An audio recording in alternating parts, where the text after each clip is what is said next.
Bonsoir auditrices et auditeurs de la RTT, la radio-télévision Tungané. Bienvenue à cette édition du journal parlé en français qui vous sera présenté des côtés techniques par Rosalie, Aubert Mouibakecha et François au micro. Les titres.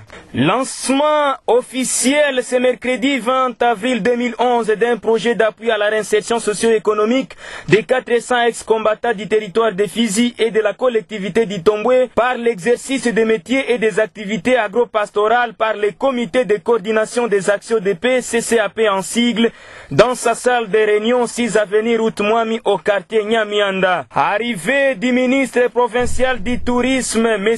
Kialangali à Uvira hier mardi 19 avril 2011 pour une mission de service. Auditrices et auditeurs, tels sont les titres qui composent notre édition du journal parlé de ce soir. Nous allons passer dans quelques instants au détail de ces informations.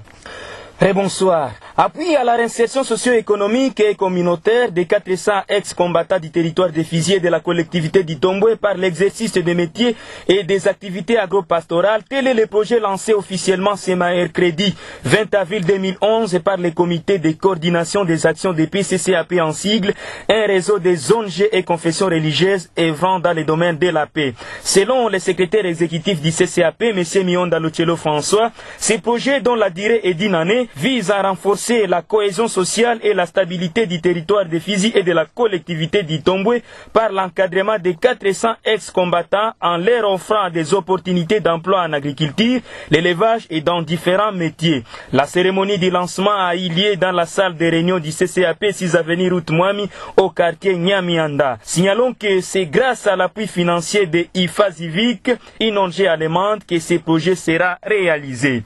Arrivée d'un ministre provincial à Uvira, François. Le ministre provincial du tourisme, M. Kialangali, est arrivé hier mardi, le 19 avril, à Uvira pour une mission de travail. Il a été reçu à son arrivée par l'administrateur du territoire assistant, le pasteur Choma Choma Mukubito Victor. Aussitôt, les deux personnalités se sont rendues à la résidence officielle du président de la République pour une inspection du déroulement des travaux de la réhabilitation de la dite résidence.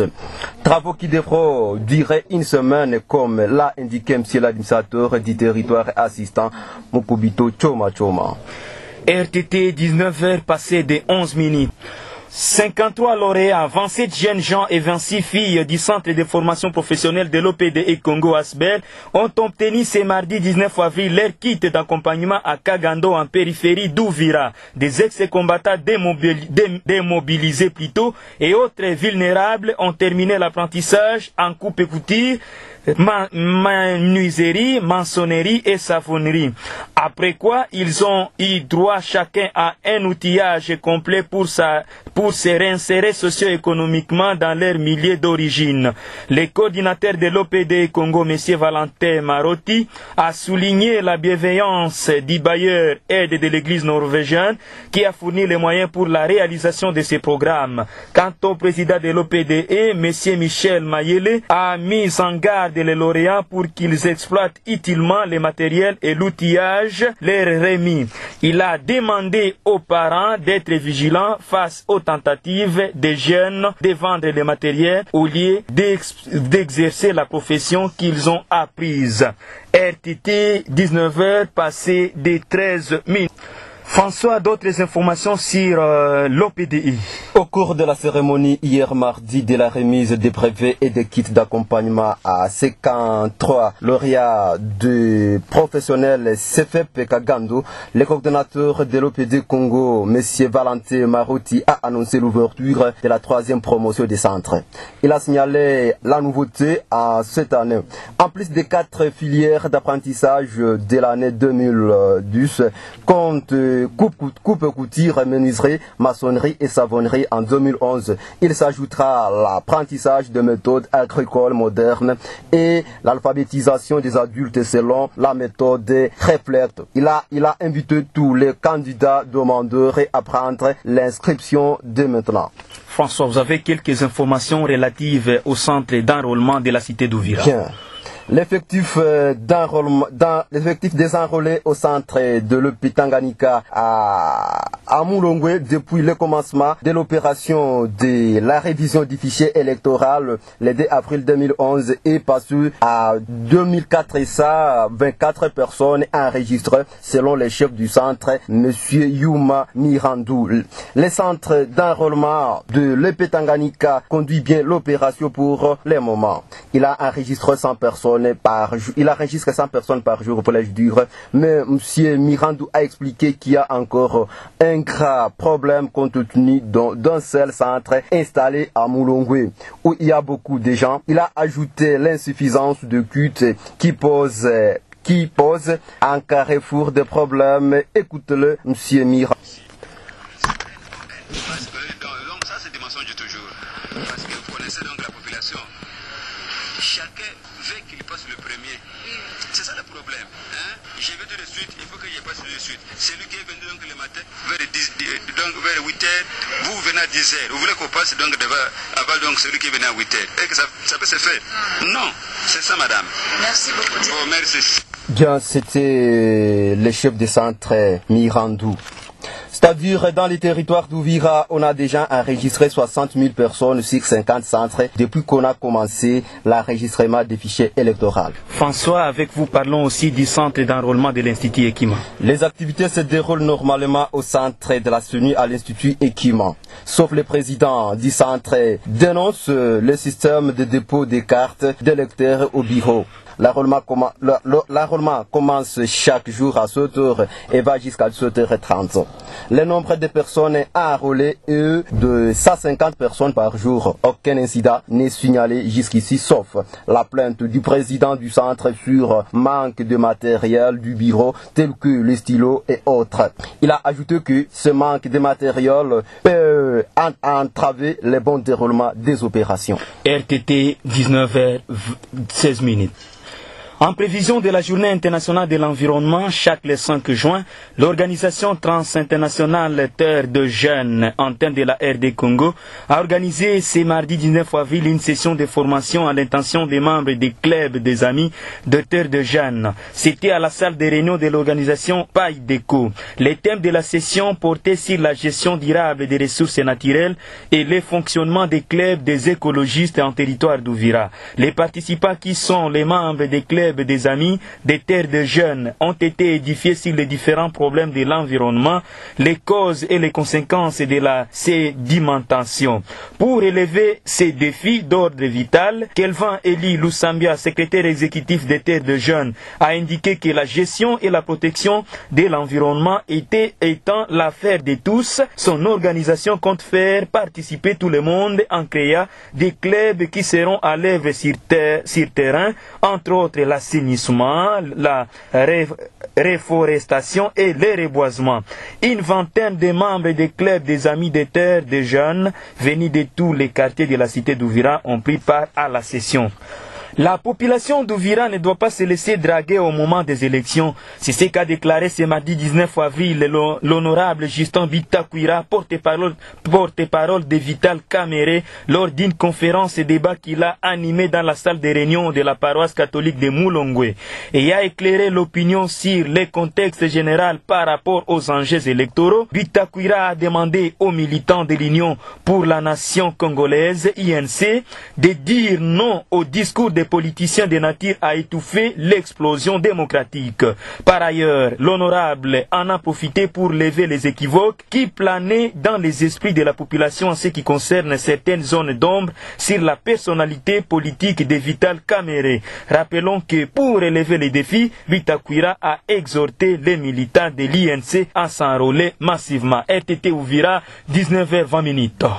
Des conflits qui sont en train de naître. François. Bien. Les conflits entre les jeunes du village et la famille Jonas Ndasuni s'aggravent à Kirungu en périphérie de la cité d'Ouvira. Cette situation serait liée à un intérêt opposant ces deux parties dont chacune se réclame être propriétaire. Selon notre source, ce terrain a été octroyé aux joueurs de football par un député pendant qu'il était depuis longtemps aux activités champêtres de la famille Jonas Ndasuni. Pour prévenir les dangers qui peuvent surgir, le chef de de la chefferie de Bavira, Kambali Tundwa Sangiza, s'est préparé à y envoyer sa délégation en vue d'enquête. Le Mwami, à l'intérim de la chefferie de Bavira, a convoqué une réunion. François.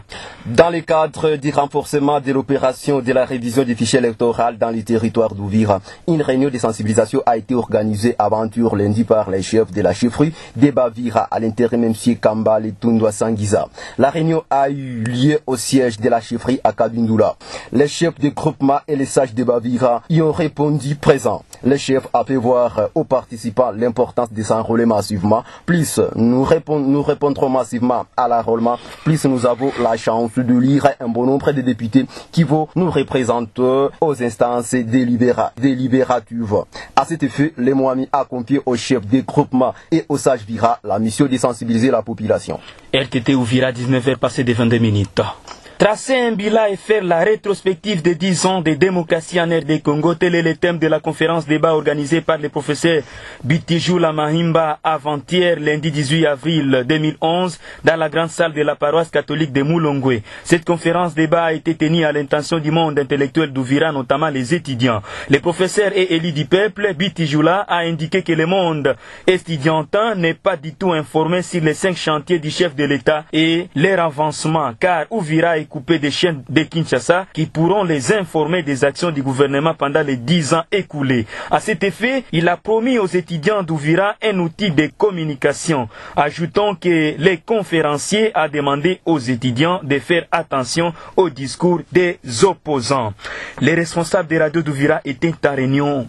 En prévision de la célébration de la journée internationale de la presse le 3 mai, les responsables des radios d'Ouvira se sont rencontrés lundi 18 avril 2011 dans les installations de la station de la radio-télévision Tungane RTT. Objectif, les préparatifs de la commémoration de la journée internationale dédiée à la presse et la mise en place d'une synergie des médias d'Ouvira. Pour la création d'un cadre qui permettra aux professionnels des médias et d'échanger sur les difficultés rencontrées dans l'exercice de leur métier, la question a été renvoyée à une date ultérieure.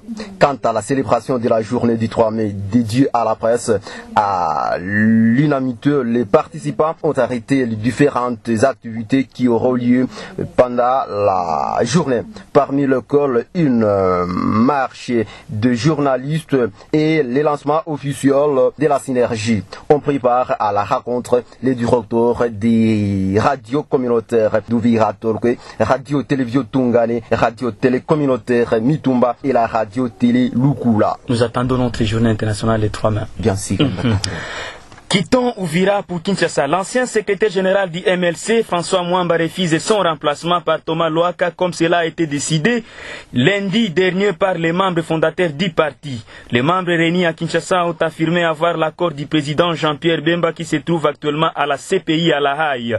Ils ont ajouté que François Mwamba n'est pas exclu du parti, il est tout simplement destitué de son ancien poste. Pour François Mwamba, la prétendue destitution décidée par un groupe de membres du parti est illégale. Depuis quelque temps, il avait reconnu que son parti, le MLC, connaissait une zone de turbulence. RTT Ouvira, 19h passées devant 5 minutes. Nous sommes à la fin de notre journal parlé en français. Auditrices et auditeurs, merci de nous avoir suivis. La partie technique était assurée